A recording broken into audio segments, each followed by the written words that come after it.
আসসালামু আলাইকুম রাহমাতুল্লাহি ওয়া বারাকাতুহু। সুপ্রিয় সম্মানিত দর্শক শ্রোতা, আশা করি মহান রব্বুল আলামিনের দয়ায় আপনারা সকলেই ভালো আছেন। সুপ্রিয় সম্মানিত দর্শক শ্রোতা, আজকে হযরত আনাস ইবনে মালিক রাদিয়াল্লাহু তাআলা আনহু থেকে একটি ঘটনা বর্ণনা করব। ঘটনার শিরোনাম হচ্ছে বকরির দুধের ঘি। আশা করব ঘটনাটি শেষ পর্যন্ত শুনবেন। হযরত আনাস ইবনে মালিক রাদিয়াল্লাহু তাআলা আনহু বলেন, আমার মায়ের একটি বকরি ছিল। তিনি সেই বকরির দুধ জাল দিয়ে ঘি তৈরি করতেন এবং সে ঘি একটি পাত্রে জমা করে রাখতেন। পাত্রটি ঘিয়ে পূর্ণ হওয়ার পর মা তার পালিত কন্যাকে বললেন, এই ঘি আল্লাহর রাসূল সাল্লাল্লাহু আলাইহি ওয়াসাল্লামকে দিয়ে এসো, তিনি তরকারি হিসেবে তা খেতে পারবেন।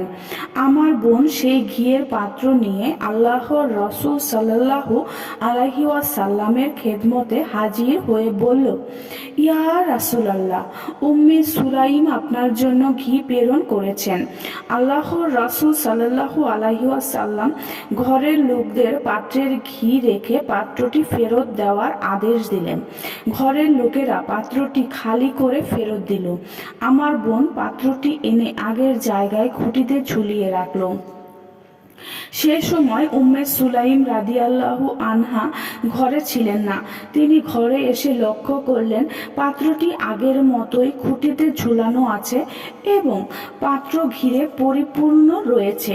তিনি মেয়েকে বললেন, তোমাকে আমি বলেছিলাম এই ঘি আল্লাহর রাসূল সাল্লাল্লাহু আলাইহি ওয়াসাল্লামকে দিয়ে আসতে, কেন দিলে না? সে বলল, আমি তো দিয়েছি। আপনার বিশ্বাস না হলে আল্লাহর রাসূল সাল্লাল্লাহু আলাইহি ওয়াসাল্লামকে জিজ্ঞেস করে আসুন। উম্মে সুলাইম রাদিয়াল্লাহু তাআলা আনহা মেয়েকে সঙ্গে নিয়ে আল্লাহর রাসূল সাল্লাল্লাহু আলাইহি ওয়াসাল্লামের কাছে গিয়ে ঘটনা অবহিত করলে। তিনি বললেন, হ্যাঁ, সে ঘি নিয়ে এসেছে। হে উম্মে সুলাইম, এতে অবাক হওয়ার কি আছে যে তুমি আল্লাহর নবীকে খাইয়েছ আর আল্লাহ পাক তোমাকে খাওয়াচ্ছেন? সেই ঘি তুমি নিজে খাবে ও অন্যদের খেতে দেবে। উম্মে সুলাইম বলেন, ঘরে এসে সেই ঘি আমি একটি বড় পাত্রে ঢেলে নিলাম। এরপর সামান্য কিছু রেখে অবশিষ্ট ঘি লোকদের মাঝে বিতরণ করে দিলাম। যে সামান্য ঘি রেখেছিলাম সেই ঘি 1 মাস বা 2 মাস আমরা ঘরের তরকারিতে ব্যবহার করেছিলাম। সুপ্রিয় সম্মানিত দর্শক শ্রোতা, আশা করি ঘটনাটি ভালো লেগেছে।